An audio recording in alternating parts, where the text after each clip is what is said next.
વ્હીકલનો આજે નહીં તો કાલે જે લેવલ ઓફ પેનિટ્રેશન અને જે લેવલ ઓફ એક્સેપ્ટન્સ ઇન્ડિયાની અંદર આવવું જોઈએ એ આવશે જ.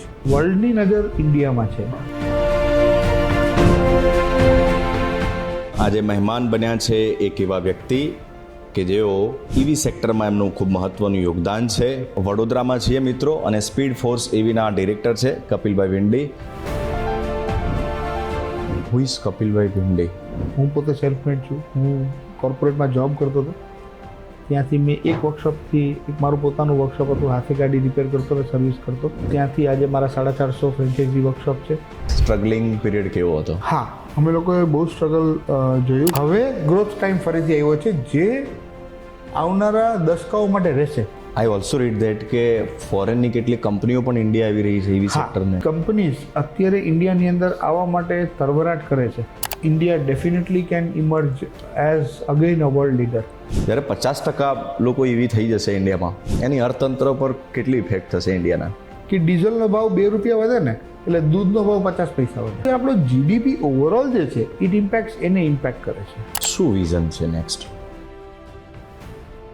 નમસ્કાર, સ્ટુડિયો ઓન વ્હીલ્સના આ પ્રોજેક્ટમાં આજે મહેમાન બન્યા છે એક એવા વ્યક્તિ કે જેઓ ઈવી સેક્ટરમાં એમનું ખૂબ મહત્ત્વનું યોગદાન છે. અને ઈવીને લઈને તમારા મનમાં જેટલા પણ સવાલો છે એ આજે બધા જ આપણે એમને પૂછીશું, અને તમારા માઇન્ડમાં જે પણ કંઈ નાનું મોટું કન્ફ્યુઝન છે એ પણ આજે આપણે દૂર કરીશું.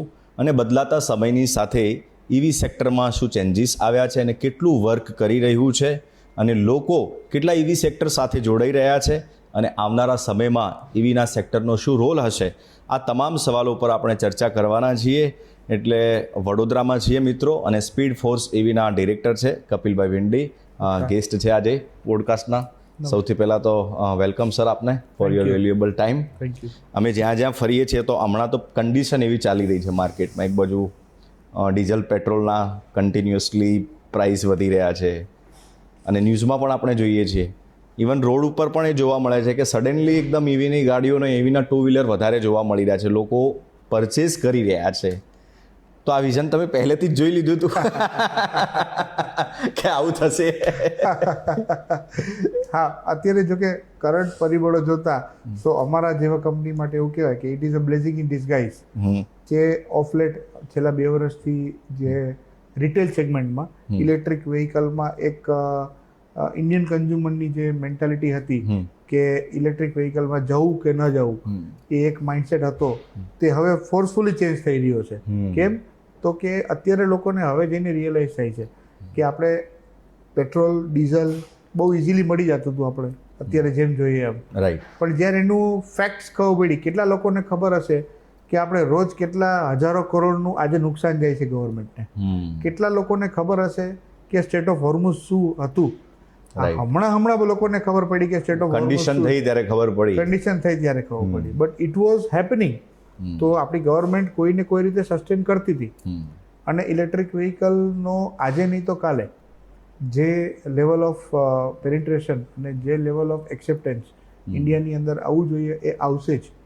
કાં તો બાય ફોર્સ આવશે અને કાં તો બાય ચોઇસ આવશે. ગવર્મેન્ટ તો આ તો ચલો માની લઈએ કે હમણાં હેપનિંગ થયું. ગવર્મેન્ટ તો ક્યારે નહીં કે છે ઈવી માટે લઈને. યસ, ગવર્મેન્ટનું પુશ ડે વનથી એટલા માટે છે કે આપણી જે સરકાર છે એ આપણા જે પ્રધાનમંત્રી સાહેબ છે એ બહુ દૂરદર્શી છે, અને એમનું જે વિઝન છે એ વિઝન જે પોતે સેલ્ફ મેડ કહે છે, તો એના લીધે શું જરૂરી છે કે એ પોતે બી સેલ્ફ મેડ વ્યક્તિત્વ છે. તો એના લીધે એમને બી એવું લાગે છે કે આપણો દેશ બી એક પોતે સેલ્ફ મેડ દેશ થઈ શકે. આજે તમે પેટ્રોલ અને ડીઝલ માટે આપણે ડિપેન્ડન્ટ છીએ કાં તો રશિયા ઉપર કે બીજા દેશો ઉપર, ગલ્ફ કન્ટ્રીઝ ઉપર. જે આપણે આજે ઇલેક્ટ્રિક વ્હીકલના 70-80% તો એવું થઈ ગયું છે કે આજે આપણે પોતે કરી શકીએ છીએ, એક્સેપ્ટ સેલ્સ છે કે 2-3 વસ્તુઓ છે જે બહુ ટૂંક સમયમાં એ બી આપણા કંટ્રોલમાં આવી જશે.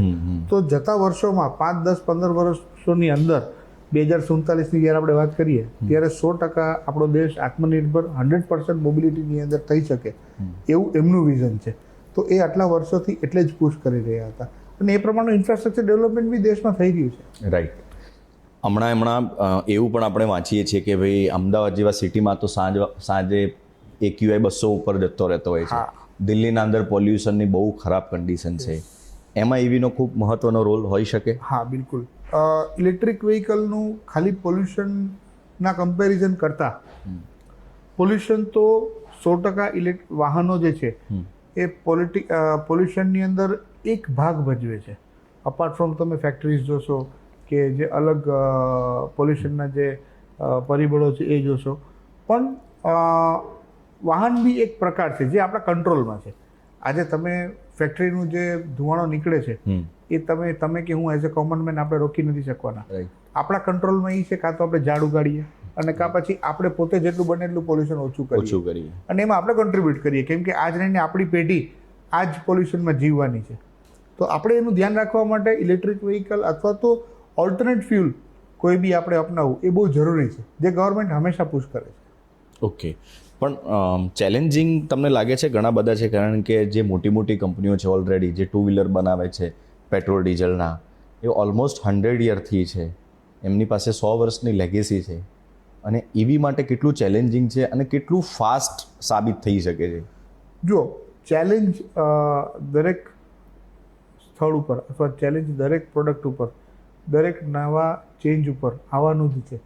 જેમ આ તો આપણે જે બેઠા છીએ 2026માં, જે તે સમયે અમે તો આઈસ વ્હીકલ અને ઇલેક્ટ્રિક વ્હીકલ બંનેમાં ડીલ કરીએ છીએ. ઇલેક્ટ્રિક વ્હીકલની અમારી સ્પીડ ફોર્સ EV વ્હીકલ છે અને આઈસ વ્હીકલનું સર્વિસ અમારું સ્પીડ ફોર્સ વેન્ચર્સ છે. તો બંનેમાં ડીલ કરી છે. 15 વર્ષથી અમે લોકો આ બિઝનેસમાં છીએ.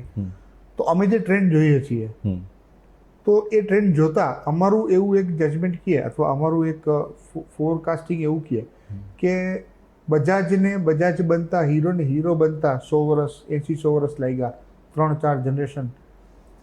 ઇલેક્ટ્રિક વ્હીકલને એક્સેપ્ટન્સ આવતા 100 વર્ષ નહીં લાગે, કેમ કે ઇલેક્ટ્રિક વ્હીકલ જે આજના જમાનામાં જે ઇન્ટ્રોડ્યુસ થયું છે ને જે ટેકનોલોજી અને જે એક્સેપ્ટન્સ જે રીતે આવી રહ્યું છે, એનો જે રીતે પ્રભાવ દરેક હ્યુમન ઉપર પડી રહ્યો છે અને જે અવેરનેસ ક્રિએટ થઈ છે જેટલી સ્પીડમાં, કે આજે પહેલાં એવું હતું કે હું કદાચ મારી વાત કરું તો હું સૌરાષ્ટ્રથી બિલોંગ કરું છું અને અમારા ઘરમાં આજુબાજુમાં એક બજાજ સુપર હતું કે ચેતક હોય તો ઇટ વોઝ કન્સિડર્ડ કે નો તમારી પાસે એક બજાજ સુપર છે એમ. તો એવું કહેવાતું કે આનો ઘરમાં તો સુપર છે, એવું એક ટ્રેન્ડ હતો, મેં જોયું છે બાળપણમાં. આજના જમાનામાં તમારા પાસે એક મર્સિડીઝ કે BMW, ઓડી ઇઝ કોમન. સમજો, એક સારા ઘરમાં તો એક 10-15 લાખની ગાડી બી તમારે લેવી હોય તો ઇટ ઇઝ વેરી કોમન. તો એ જોતાં એવું લાગે છે કે ઇલેક્ટ્રિક વ્હીકલનો જે પેસ છે, એ ગ્રોથ છે, એ આવનારા 15-20 વર્ષમાં એ લેવલ ઉપર કદાચ ના આવે, પણ જે 20 વર્ષમાં જે બજાજ જેટલું ગ્રોથ કર્યું હતું એના કરતાં કદાચ ડબલ ગ્રોથ થઈ શકે. બજાજ નહીં, કોઈ પણ આઈસ વ્હીકલે ગ્રોથ કર્યું હતું એટલો ગ્રોથ થઈ શકે, કેમ કે ટેકનોલોજી ચેન્જ આવે છે, એક્સેપ્ટન્સ આવે છે, ઇન્ફ્રાસ્ટ્રક્ચર ચેન્જ થાય છે અને હ્યુમન અવેરનેસ પણ વધતી જાય છે. ઇકોનોમીને રિલેટેડ કેટલું? જો ઇકોનોમીની વાત કરું ને તમને, તો આમાં મેજર 3 ફેક્ટર હોય છે. એક રિટેલ પર્પઝથી તમને વાત કરું તો 2 વ્હીલરનું તમને એક્ઝામ્પલ આપું અત્યારે, માનો કે તો 3 ફેક્ટર મેજર હોય છે. એક છે કોસ્ટ ઓફ ઓનરશિપ, એક છે કોસ્ટ ઓફ ઓપરેશન અને એક હોય છે કોસ્ટ ઓફ મેન્ટેનન્સ. આ 3 પ્રકારના વાહનની અંદર કોસ્ટ હોય છે જે આપણી રોજમર્રાની જિંદગીમાં આપણે યુઝ કરતા હોઈએ છીએ. તેમાંથી પહેલું આપણે જોઈએ કોસ્ટ ઓફ ઓનરશિપ. તો કોસ્ટ ઓફ ઓનરશિપ એટલે શું? હું કેટલાનું વાહન ખરીદું છું, મારી ઓનરશિપની કોસ્ટ શું છે. મારે એક ઇલેક્ટ્રિક વ્હીકલ લેવું હોય કે એક આઈસ વ્હીકલ લેવું હોય તો ₹1,00,000ની આજુબાજુ સારું એવું ઇલેક્ટ્રિક વ્હીકલ મને પર્સનલ યુઝ માટે મને મળે છે. ₹1,00,000ની આજુબાજુમાં. બીજું છે કોસ્ટ ઓફ ઓપરેશન. હવે કોસ્ટ ઓફ ઓપરેશન તો કોસ્ટ ઓફ ઓનરશિપ મોરલેસ બેયનું સિમિલર છે, એટલે કોઈનું વધારે નથી, કોઈનું ઓછું નથી. જેટલું પછી ગોળ નાખો એટલું મીઠું થાય, એ પ્રમાણે જેટલું જે પ્રમાણે આપણું હોય એ પ્રમાણે. બીજું છે cost of operation. Operation cost તમને કહું તો માનો કે આજે હું એક સ્કૂટર લઉં છું, આઈસ વ્હીકલ પેટ્રોલ વ્હીકલનું સ્કૂટર લઉં છું, તો ₹100ની આજુબાજુ આજે આપણે જોઈએ છીએ કે 100-102ની આજુબાજુ પેટ્રોલ આપણું છે, તો ₹100નું પેટ્રોલ ભરાવું તો નોર્મલ એવરેજ 45ની આજુબાજુ આવતી હોય છે. સારી ગાડી હોય, સારું કન્ડિશન હોય તો 45-47ની આજુબાજુ મને મળતી હોય છે, અને હાયર સાઈડ 50ની મને મળતી હોય છે, એટલે મને ₹2 પર કિલોમીટર પડે છે. એ જ ₹100નું ચાર્જિંગ જો હું ઇલેક્ટ્રિક વ્હીકલમાં કરું છું તો મારું ઇલેક્ટ્રિક વ્હીકલ 100 કિલોમીટર ચાલે છે. તો તમારો કોસ્ટ ઓફ ઓપરેશન જો તમે જોવો તો સીધો 50% થઈ જાય છે. ઓકે. થર્ડ તમને યુઝ કેસ કહું તો આઈડિયલ રિટેલ યુઝના પર્પઝથી એક ઘરમાં એવરેજ મહિનામાં 1500 થી 2000 કિલોમીટર એક 2 વ્હીલર ચાલતું હોય ideal. In a city like Ahmedabad or Mumbai, Pune, Hyderabad, Bangalore, Vadodara, Surat, ideally એક માણસ જતો હોય તો 8-10 કિલોમીટર જવાના, 8-10 કિલોમીટર આવવાના, આજુબાજુ ફરવાના, તો રોડના 25-30 કિલોમીટરનું એમનું રન હોય છે. તો 1000-1500 કિલોમીટર એમનું એક સ્કૂટર ચાલતું હોય છે માનો કે, તો દર 3000 કિલોમીટર એમાં ઓઇલ ચેન્જ કરવું પડે, ફિલ્ટર ચેન્જ કરવું પડે. આ બધા જે કોસ્ટ ઓફ મેન્ટેનન્સ આવતા હોય છે વિચ ઇઝ મેન્ડેટરી, એ કરવા જ પડે તમારે, નકર એન્જિન ડેમેજ થઈ જાય છે. એ વસ્તુ તમારું ઇલેક્ટ્રિક વ્હીકલમાં હોતું નથી. એમાં એન્જિન ઓઇલ નથી આવતું, એમાં એર ફિલ્ટર જેવી વસ્તુઓ નથી હોતી, એમાં સ્પાર્ક પ્લગ નથી હોતો. તો આ બધા જે અમુક કિલોમીટર પછી મેન્ડેટરી તમારા ચેન્જ હોય છે એ ઇલેક્ટ્રિક વ્હીકલમાં નથી આવતું. તો કોસ્ટ ઓફ મેન્ટેનન્સ બી તમારો ઓછો થાય છે. રાઈટ. તો ટુ વ્હીલર સેગમેન્ટમાં તમે બધું જો કમ્પેર કરશો તો ઓવરઓલ ઓછું પડે છે. જ્યારે તમે 12 વર્ષનું એવરેજ, 12 મહિનાનું એવરેજ કાઢો તો તમને ઓછું પડે છે કમ્પેર ટુ આઈસ વ્હીકલ. ટૂંકમાં સામાન્ય માણસના ખિસ્સામાં પૈસાની બચત થાય છે. બિલકુલ થાય છે. જે પેટ્રોલથી માંડી અને ઓવરઓલ જે યુઝ કેસ અને અત્યારે તો બચત કરવાની જ છે બધાએ. બિલકુલ. આપણે પ્રધાનમંત્રી સાહેબે બી એક આ વખતે બી એક કીધું છે કે આપણા દેશને આ વસ્તુની ખાસ જરૂરત છે. અને હું ગઈકાલે જ કોઈની સાથે, હું તમને મારો એક્ઝામ્પલ હમણાંનો જ આપું. ગઈકાલે હું એક મારા મિત્ર છે, બહુ સારા એવા કાર ડીલર છે, એમની સાથે બેઠો હતો. તો એમને કન્ટિન્યુઅસ ફોન ઉપર ફોન આવતા હતા. એટલે મેં કીધું શું ચાલે છે એમાં તમારું આટલું બધું, વાય યુ સો મચ, એમ એટલા બધા કોલ ચાલુ છે, કંઈ છે? પણ કે ભાઈ ઇલેક્ટ્રિક કારોનું બુકિંગ એટલું બધું છે કે પ્લાન્ટમાં ગાડીઓ નથી. એક કંપનીના એ ડીલર છે, ઇલેક્ટ્રિક વ્હીકલ પ્લાન્ટમાં ગાડીઓ નથી, એટલું બધું એડવાન્સ બુકિંગ ચાલે છે અત્યારે. સો દેટ મીન્સ કે આપણી પબ્લિક આપણા પ્રધાનમંત્રી સાહેબનું જે આહવાન છે એને 100% સપોર્ટ કરી રહી છે, એના તરફ દિશામાં દોરી રહી છે. અને હવે અવેરનેસ બી આવી રહી છે. અને આપણે ડિપેન્ડન્ટ પણ ના રહેવું પડે ને કોઈ કન્ટ્રી પર. 100% આપણે કોઈ રીતે આપણે ડિપેન્ડન્ટ ના રહેવું પડે. બીજું, કોઈને કોઈની જગ્યા સાથે કોઈને કોઈ થાય છે જે આપણે તો કોઈ ઇન્વોલ્વમેન્ટ જ નથી, છતાં આપણે અત્યારે મોંઘવારી, નુકસાની એ બધું આપણે સહન કરવું પડે. તો એ વસ્તુમાં આપણો દેશ એ જ વસ્તુ છે કે આપણે આત્મનિર્ભર થવા પાછળની જે આખી જે એક મુહિમ છે, જે આપણા પ્રધાનમંત્રી સાહેબ એને આપણું જે ગવર્મેન્ટ કરે છે, ઇટ ઇઝ વેરી ઇમ્પોર્ટન્ટ કે આપણે એના સાથ આપીએ અને આપણે બધા સાથ આપીએ. આઈ ઓલ્સો રીડ ધેટ કે ફોરેનની કેટલીક કંપનીઓ પણ ઇન્ડિયા આવી રહી છે ઈવી સેક્ટરને. ઈવી સેક્ટરની અંદર અત્યારે તો આપણે બહુ ગણતરીની ગાડીઓને જોઈએ છીએ, પણ એટલી બધી કંપનીઝ અત્યારે ઇન્ડિયાની અંદર આવવા માટે તરવરાટ કરે છે. જેમ કે હું તમને હમણાં કહું કે એક વિયેટનામની એક બહુ સારી નામાંકિત કંપની છે, એ પોતે 10,000 ગાડીઓથી ઇન્ડિયાની અંદર ઇલેક્ટ્રિક વ્હીકલની ફ્લીટ ચાલુ કરે છે. કાર ટેક્સી, જેમાં આપણે ઉબર, ઓલા જોઈએ છીએ, એવી કાર ટેક્સી ચાલુ કરે છે ઇલેક્ટ્રિક વ્હીકલની. પોતે જ કંપની પોતે જ ફ્લીટ ચાલુ કરે છે, which is a big thing. આજે હું તમને ચાઇના જેવું એક્ઝામ્પલ આપું. ચાઇના કન્ટ્રીનો કે એમાં ત્યાં ઘણા બધું પ્રોડક્શન બહુ બધું છે, કંપનીઝ બહુ બધી છે ઇલેક્ટ્રિક વ્હીકલની. ત્યાંનું માર્કેટ સેચ્યુરેશન થઈ ગયું છે. કંપનીઝ બહુ છે, પ્રોડક્શન બહુ છે, ગાડીઓ બહુ છે, પણ માર્કેટ સેચ્યુરેશન છે, કેમ કે બધા ઘરે ઘરે એવી છે. ચાઇનામાં ઘરે ઘરે કાં તો 2 વ્હીલર છે, કાં 4 વ્હીલર છે, કાં બાઇસિકલ છે, કાંઈ ને કાંઈ છે. ઇન્ડિયાની અંદર આખું market, I can say it is almost virgin. શું કામ? કેમ કે ઇન્ડિયામાં ઇલેક્ટ્રિક વ્હીકલનું પેનિટ્રેશન હજી ખાલી 6% જ થયું છે. 23 કરોડ વાહનમાંથી ફક્ત ને ફક્ત 6% જ પેનિટ્રેશન થયું છે. તમે વિચાર કરો કે આવનારા 5, 10, 15, 20 વર્ષની અંદર કેટલું પોટેન્શિયલ છે ઇન્ડિયાની અંદર. સો વર્લ્ડની નજર ઇન્ડિયામાં છે. દરેક ફોરેન કંપનીને ઇન્ડિયાની અંદર આવું છે પોતાનું પ્રોડક્ટ લઈને. ઇલેક્ટ્રિકની અંદર 2 વ્હીલર હોય, 3 વ્હીલર હોય, કમર્શિયલ હોય, 4 વ્હીલર હોય, મોટા ટ્રક હોય, દરેકને ઇન્ડિયામાં એન્ટર થવું છે. અને એમ નથી થવું, ઇન્ફ્રાસ્ટ્રક્ચર સાથે એન્ટર થવું છે. સો આપણા પાસે બહુ બધા સ્કોપ છે ઇલેક્ટ્રિક વ્હીકલના. So yes, India definitely can emerge as again a world leader. જેમ આપણે 2 વ્હીલરમાં 2024માં આપણે ઇન્ડિયા એટલે વર્લ્ડનું મોટામાં મોટું વર્લ્ડ લીડર હતું, એટલે highest number of 2 wheelers in the world ઇન્ડિયાના હતા. એવું જ આપણે ઇલેક્ટ્રિક વ્હીકલમાં બી આપણે રેકોર્ડ આપણા નામે કરી શકીએ. મેં એવું પણ વાંચ્યું હતું ન્યૂઝમાં કે રિસેન્ટલી મહારાષ્ટ્રમાં કોઈ એપ્લિકેશન ઉપર બેન મૂકી દીધો એ લોકોએ. તમને કહું તો આ વસ્તુનું ઘણી બધી સ્ટેટ ગવર્મેન્ટ જે છે એ સ્ટેટ ગવર્મેન્ટ બહુ હાઈ પુશ આપી રહી છે ઇલેક્ટ્રિક વ્હીકલને પ્રમોટ કરવા માટે. હમણાં જ આપણે તાજેતરમાં મહારાષ્ટ્ર ગવર્મેન્ટે ઓલા, ઉબર અને રેપિડો જેવી જે બાઇક ટેક્સી કંપની છે એના ઉપર બેન મૂકી દીધો. બેન ઇન ધ સેન્સ એને એપ સ્ટોરમાંથી જ હટાવી દીધી, પ્લે સ્ટોરમાંથી જ હટાવી દીધી. કેમ? ગયા વર્ષે એક મેન્ડેટ આવ્યું હતું, ગવર્મેન્ટે એક મેન્ડેટ આપ્યું હતું દરેક બાઇક ટેક્સી રાઇડ હેલિંગ કંપનીઝ કહે એને કમર્શિયલ યુઝમાં, તો એમને કીધું હતું કે તમે લોકો બાઇક ટેક્સી યુઝ કરો ને તો ઇલેક્ટ્રિક વ્હીકલ જ યુઝ કરો. આપણે જોતા હોઈએ છીએ કે મારે એક જગ્યાએથી બીજી જગ્યાએ જવું હોય, હું રેપિડો કરું કે પોર્ટર કરું તો એ પેલો મને એક જગ્યાએથી બીજી જગ્યાએ લઈ જાય આપણને.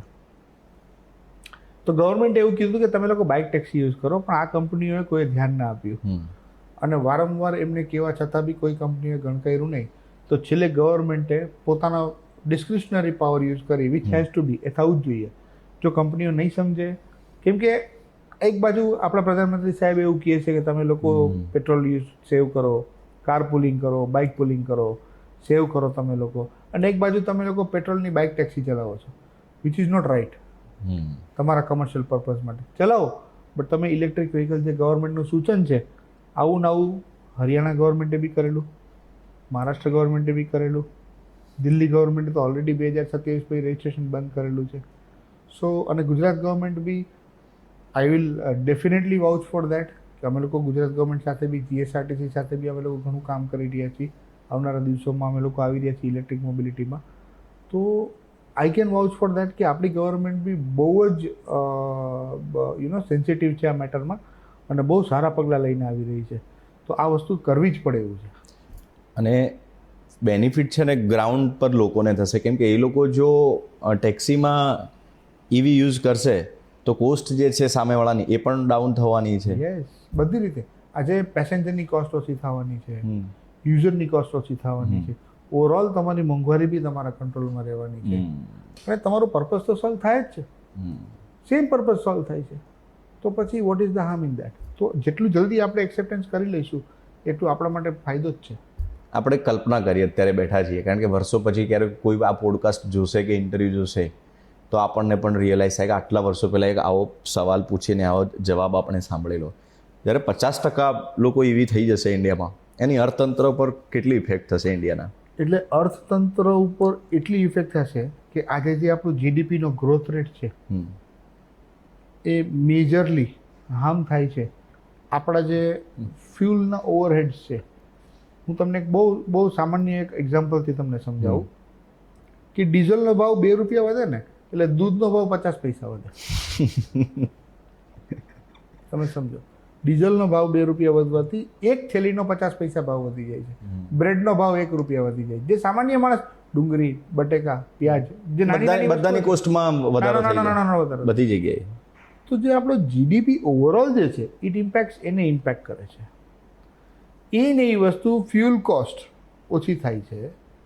માનો કે તમારો ઇલેક્ટ્રિક ટ્રક હોય, મેં હમણાં ગઈકાલે બી કોઈની સાથે, પરમ દિવસે કોઈની સાથે હું વાત કરતો હતો, તો એક આપણી ભારતની મહિન્દ્રા કંપનીનો એક મેં ટ્રક જોયો, ટાટાનો ટ્રક, મહિન્દ્રાનો ટ્રક, અલગ હ્યુજ કોમર્શિયલ વ્હીકલ.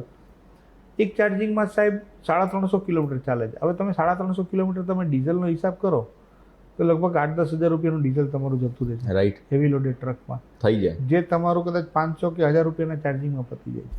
તો સીધો 80 થી 90% તમારો ફ્યુલ કન્ઝમ્પશન ઓછું થઈ જાય છે.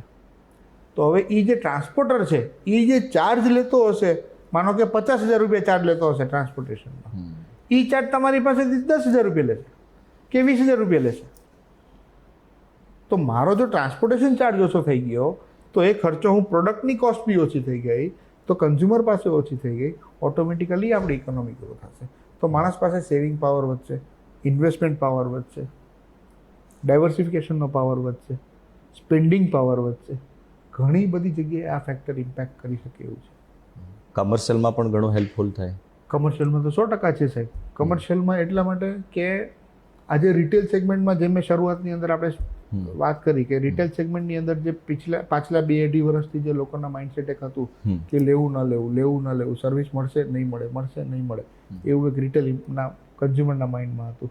પણ ત્યારે અમારા જેવી કંપનીઓએ, જેને અમે પાઇવટ કર્યું અને અમે કમર્શિયલમાં લઈને આવ્યા ઇલેક્ટ્રિક વ્હીકલ, અને એક કેસ સ્ટડી પુરવાર કરી, જેના કારણે આપણે આજે અહીં બેઠા છીએ. રાઈટ. કે અમે લોકોએ કેસ સ્ટડી પુરવાર કરી આજે ઇન્ડિયાની અંદર 2 વ્હીલરનો જો તમે યુઝ કેસ ગણો કે 3 વ્હીલરનો તમે યુઝ કેસ ગણો તો કમર્શિયલનો એટલો બધો હાઈ સ્ટેક થઈ ગયો છે. શું કામ? કેમ કે હું તમને આના 2-3 કારણો છે. દરેક food delivery company, quick commerce company, ride hailing company, આ બધી જે કંપનીઝ છે ને, આ લોકોને એક મેન્ડેટ છે ગવર્મેન્ટનું કે 2027 સુધી, એટલે કે આવતા વર્ષ સુધી 10% તમારી ટોટલ ફ્લીટ હોય. માનો કે એક ફૂડ ડિલિવરી કંપની છે, એની ટોટલ ફ્લીટ છે 20 લાખ ગાડીઓ, કે એના 20 લાખ રાઇડરો છે, એમાંથી 10% ઇલેક્ટ્રિક વ્હીકલ થવા જોઈએ, આવું ગવર્મેન્ટનું મેન્ડેટ છે. જે હાલની તારીખે નથી. શું કામ છે? તો કે પોલ્યુશન, કોસ્ટ, અર્નિંગ, આ બધું જ વધી જાય. આપણે જે અત્યારે જોઈએ છીએ ગીગ ઇકોનોમી, જે આપણે નવી ઇકોનોમી જે આપણે જોઈએ છીએ, ગીગ વર્કર્સ, એનો જે કેટલો ઇકોનોમિકલ ગ્રોથ થયો છે, તો it is a very good employment opportunity. તો એ આજના જે ઇલેક્ટ્રિક વ્હીકલ અપનાવવાથી જેના ચેન્જીસ આવ્યા છે કમર્શિયલમાં, એ હ્યુજ આવ્યા છે.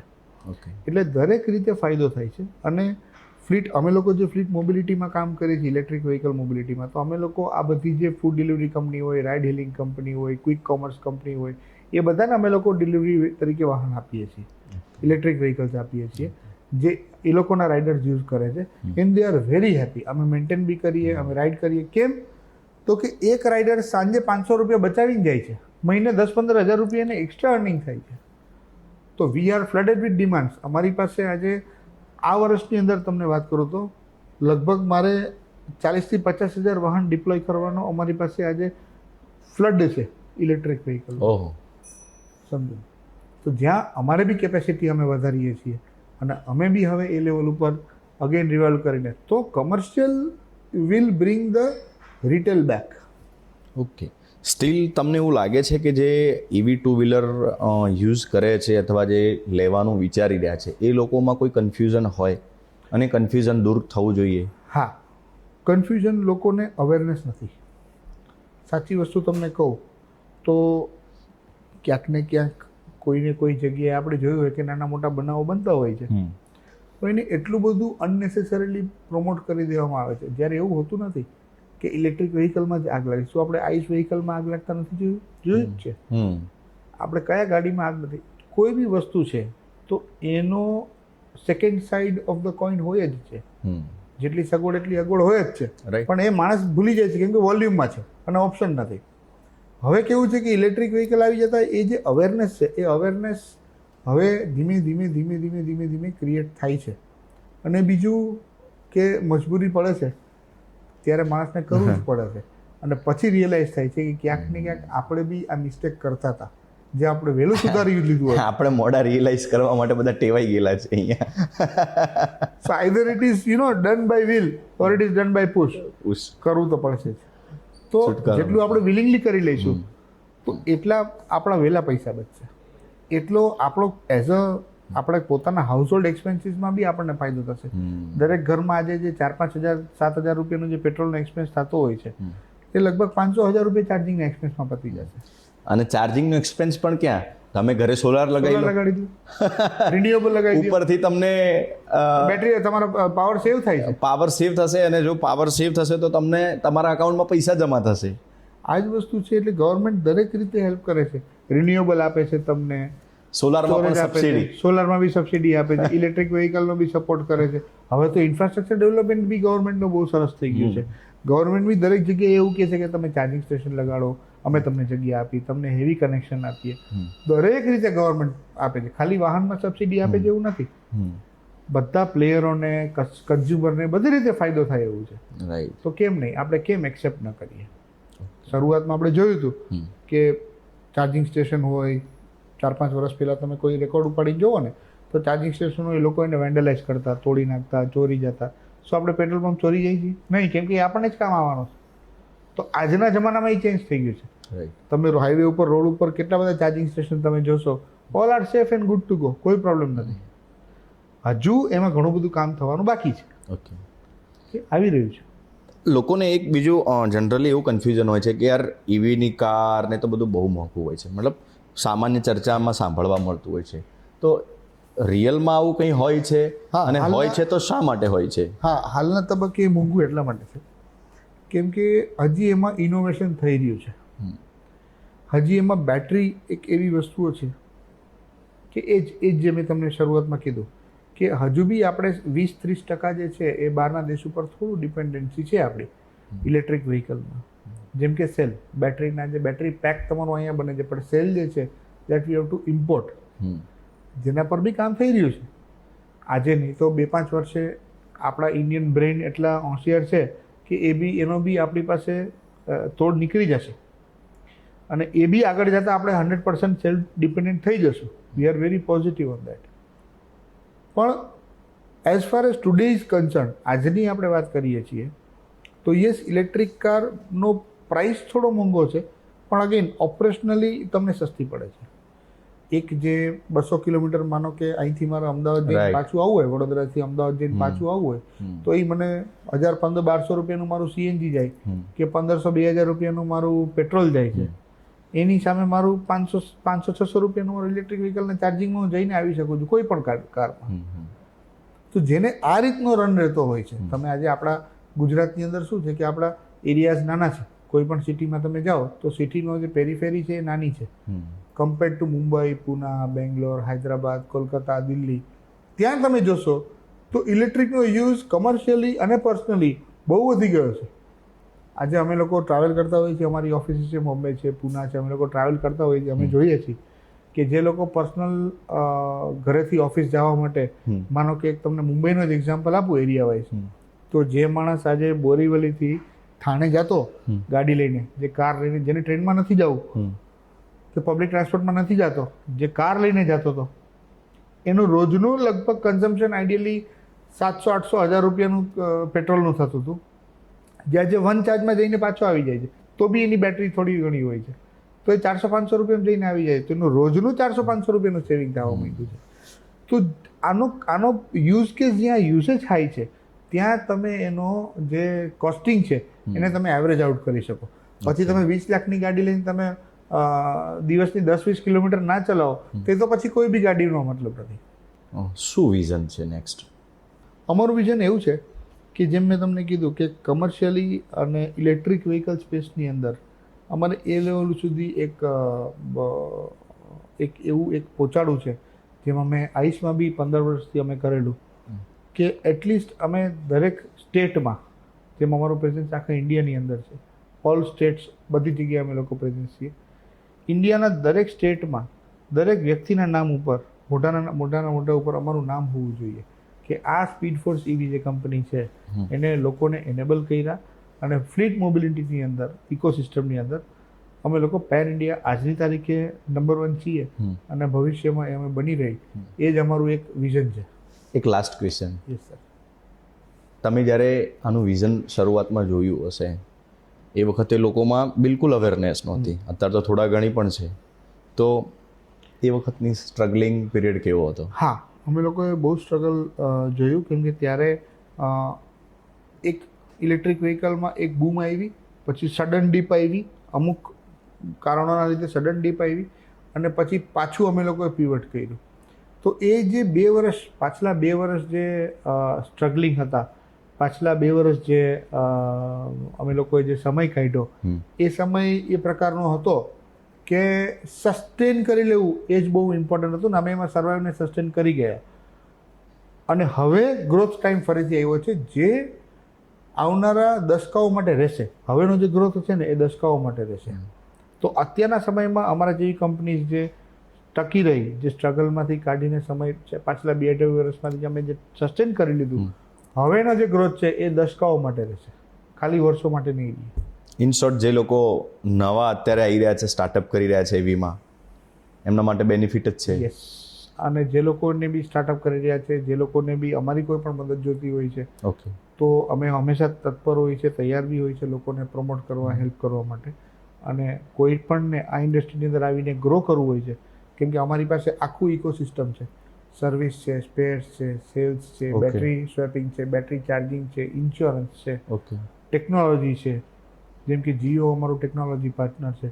તો આ રીતના કોઈ પણ જગ્યાએ કોઈ પણ વ્યક્તિને મોબિલિટીની અંદર ઇલેક્ટ્રિક વ્હીકલ મોબિલિટીની અંદર અમારી જરૂર હોય તો અમે હંમેશા મદદ કરીએ જ છીએ, જેને આગળ અને અમે કરીએ પણ છીએ. અત્યારે ઘણા બધા સ્ટાર્ટઅપને અમે લોકો પ્રમોટ કરીને ફ્લીટમાં આગળ બી લઈ જઈએ છીએ. Okay, yes. Who is કપિલભાઈ ભિંડે? મારું પોતાનું કહું સાહેબ તમને તો કપિલ ભિંડી એટલે એક તો સેલ્ફ મેડ છું. હું પોતે સેલ્ફ મેડ છું. હું કોર્પોરેટમાં જોબ કરતો હતો. ત્યાંથી મેં એક વર્કશોપથી એક મારું પોતાનું વર્કશોપ હતું, હાથે ગાડી રિપેર કરતો અને સર્વિસ કરતો. ક્યાં વાત? ત્યાંથી આજે મારા 450 ફ્રેન્ચાઇઝી વર્કશોપ છે. 8-10 હજાર ગાડીઓ ફ્લીટ મોબિલિટીમાં ફરે છે. 2 કંપનીઝ છે. આ બધું સેલ્ફ મેડ છે, પણ મારી ટીમ, મારું ફેમિલી અને અબવ ઓલ જે મને ભગવાનનો સાથ મળ્યો છે ટાઈમ ટુ ટાઈમ ડેલી, એટલે he is always with me અને મારા ભેગા જ હોય છે. હી ઇઝ અ ફ્રેન્ડ, એ મારા ફ્રેન્ડ જ છે એમ કહું તો ચાલે. એટલે એને હું હંમેશા સાથે અને આગળ રાખીને ચાલું છું ભગવાનને. એટલે હું બહુ માનવાવાળો છું ભગવાનમાં, અને ઘણું બધું પાસ કરીને બી હું અહીંયા પહોંચ્યો છું. એનો એક શબ્દમાં તમને કહું ને તો હું એક વસ્તુમાં બિલીવ કરું છું, which is integrity. Nothing above integrity. કોઈ પણ વસ્તુ આવી જાય, ઇન્ટિગ્રિટીની અબવ હું ઇન્ટિગ્રિટીમાં કોમ્પ્રોમાઇઝ ના કરું. પછી કોઈ પણ સ્ટ્રગલ હોય કે કોઈ પણ ગ્રોથ હોય, ઇન્ટિગ્રિટીમાં that is the core value, હું જેને બિલીવ કરું છું. એવું કંઈ છે જે ખૂટે છે? સાહેબ ખૂટે તો ઘણું બધું છે, ભગવાનને જે દેવું હશે એ દેશે. એવો કોઈ પિરિયડ છે લાઈફની અંદર કે ફરીથી મોકો મળે તો એવું થાય કે ફરીથી આને જીવવો છે બસ? એટલે બાળપણ દરેક વ્યક્તિનું એક હોય છે. નાનપણ જે હતું, જે બિંદાસ હતું, અને જે નાનપણથી જવાબદારીઓ આવી ગઈ, 19 વર્ષનો હતો ત્યારથી કમાવાનું શરૂ કરવું પડ્યું. તો 19 પહેલાંનો જે 18 વર્ષ હતા એ કદાચ મળી જાય. થેન્ક્સ અ લોટ. અને ખૂબ મજા આવી તમારી સાથે મને ચર્ચા કરવાની. Thank you. મતલબ કે તમારા સ્ટ્રગલિંગ વિશે પણ તમે ટૂંકમાં ઘણું બધું જણાવી દીધું. અને આજકાલ તો 19 વર્ષના છોકરાઓ તો કોલેજમાં ભણતા હોય છે, ત્યારે તમે કમાવાની શરૂઆત કરી. ટીવી સેક્ટર વિશે પણ ઘણા બધા કન્ફ્યુઝન હતા લોકોને, પણ તમે દૂર કર્યા. આવનારા સમયમાં ઈવીનું શું માર્કેટ છે, ગવર્મેન્ટની પોલિસી શું છે, અર્થતંત્રમાં એનો શું રોલ રહેશે, એની પણ આપણે ચર્ચા કરી. આઈ હોપ કે જે લોકો આ પોડકાસ્ટ, આ ઇન્ટરવ્યૂ જોઈ રહ્યા છે એમને ખૂબ ઇન્ફોર્મેટિવ સાબિત થશે. અને જે લોકો સ્ટાર્ટઅપ કરવા ઈચ્છતા હોય એ લોકો પણ કપિલભાઈની હેલ્પ લઈ શકે છે. Right? Always always. Thanks a lot કપિલભાઈ. Thank you sir. મજા આવી તમારી સાથે. Thank you.